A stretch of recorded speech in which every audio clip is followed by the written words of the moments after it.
Hi, good afternoon.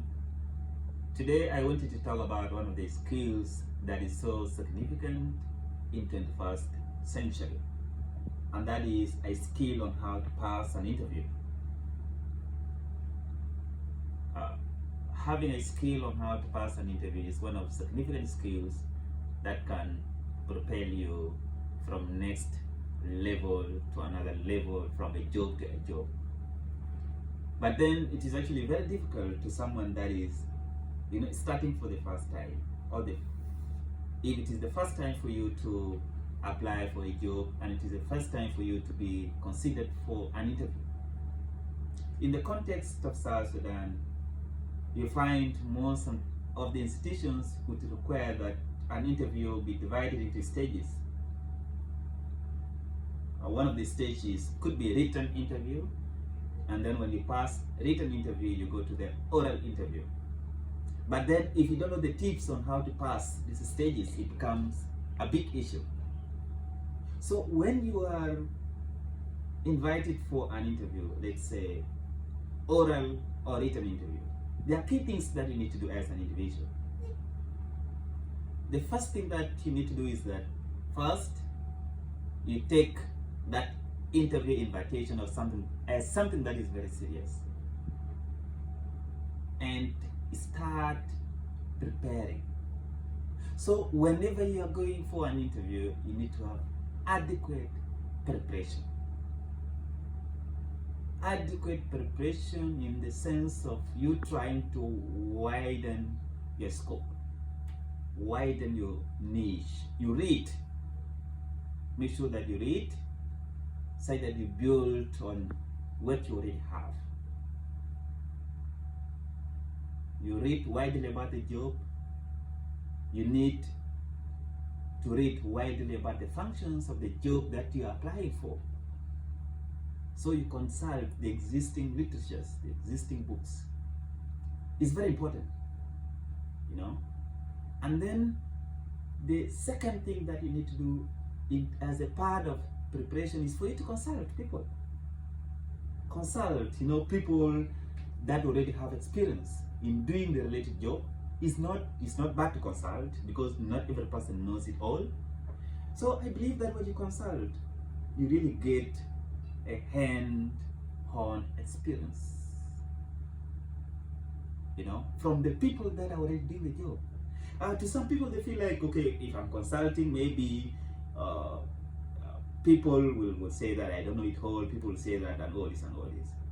It's very important. No matter how experienced you are, you need to consult the people that are doing the same job. They could be working in that organization or maybe with different organizations. Consult your colleagues. It's very important. It's not so bad. And consultation will actually help you to clearly know how different is what is being done in the field from what you learned in the class. Because that is a different thing altogether. They say experience is one of the best classrooms, because with experience is learning by doing, So that is very significant. Don't ignore that part. Another thing that you need to do when you are invited for an interview is for you to ensure that you keep time management. So when you are invited to these interviews, whether it is written, for example, or maybe oral, you need to arrive to the venue at least 30 minutes before the beginning of the interview, so that you settle. See, most people would actually arrive late, will arrive maybe when the papers are already divided, when the first interviewee is already called by the panel of experts that are betting, and so that will disorganize you along the way. So the best thing that you need to do is that you need to arrive earlier to the interview venue. Is very significant. And then when it is a written interview, make sure that what you are writing is being read by somebody. So your air writing need to be something that can be read. So that is very key, because that will differentiate you between you and the next person that is competing with you in the job. But if it is something, okay, that is done through computers, then that is fine. But if it is a handwritten kind of interview, you need to ensure that your handwriting is illegible and it is something that can be read by another person without facing difficulties. So that means you need to work on your handwriting issues.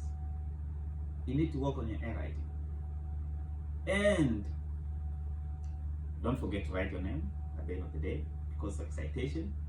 And if this is, for example, if you are called for an oral interview, then this is now the opportunity for you to sell, to communicate. And this is where the power of communication comes in. The power of communication comes in very clearly. And what do you need to do? Like, for example, if you are invited for an interview, oral interview, the first thing that you need to do is that you need to, when you're coming in, you need to knock the door. This is not just this knocking where you say, gong, gong, gong, gong. No! You just do it gently. Tap, tap, tap 3 times. And then you stand to wait. They will tell you to come in. And then when you come in, don't just come and sit, right? Uninvited. You first need to come and then stand. The team of panelists will actually tell you to welcome and then have a seat. You sit. Sometimes some of the panelists, they are very tricky. They will even put water on the table and then say, please, can you have water?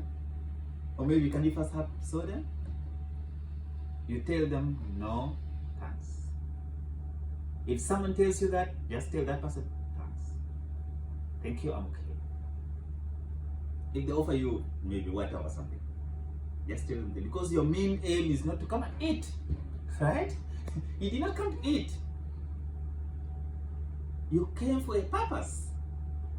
And so as you come in, anyone that offers you something to eat in the interview room, don't accept. Maybe unless maybe it is a written interview where a lot of people are there. But if it is a face-to-face kind of interview, please tell them, thank you, I'm okay. That is very important.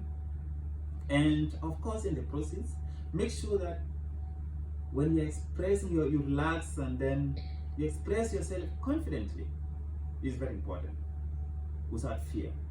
And one way of doing that is keeping your eye contact. You know, keep the eye contact. Make sure that you actually memorize the names of the panelists. And sometimes when you're responding, tell them, thank you, Mr. This, or thank you, Mrs. This, or thank you, Miss This. Call them by names. That will create that, you know, that linkage. You know, and it is very important that you call them by name. Yes. And if you forgot, you can tell them, could you remind me of name? The person will tell you, and then you say, okay, thank you so much. Based on this, Mr. This or Mrs. This or Miss This, this is my answer. So, and make sure you maintain the eye contact. Make sure you are clear enough on your expressions, right? And for you to, you know, to be clear enough, to be confident in an interview, it goes back to how much are you prepared? How much have you consulted the people? Then the last tip is that, especially in oral interviews, most of the managers will ask you, okay, how much do you expect? How much do you expect? Some people who are, for example, who don't have the power of negotiation will say, okay, I will just expect anything that you give me. No, you have the right to mention how much you expect based on the efforts that you do. And how do you know that? How do you answer that question correctly? You need to consult people that are working with that organizations, like, so that you get the scale. Like, if the position is for the officer, for managing director, or maybe for you know, manager, or maybe for assistant, You consult, say, okay, how much is the scale before you come in to the interview? So that is very important. You need to consult, cite that before you come in for the interview. And if you do all that, and then when you are asked, you need to tell them, yeah, I will be happy to receive this amount of money. However, it is not a shareable kind of package that I will need. So these are the few tips that I would like to share with you today on how to pass an interview, and the tips that you need to have as you go in for the interview. Please, I wish that you share this video so that majority of the people will also benefit from the video on how to successfully pass interviews, whether written or oral.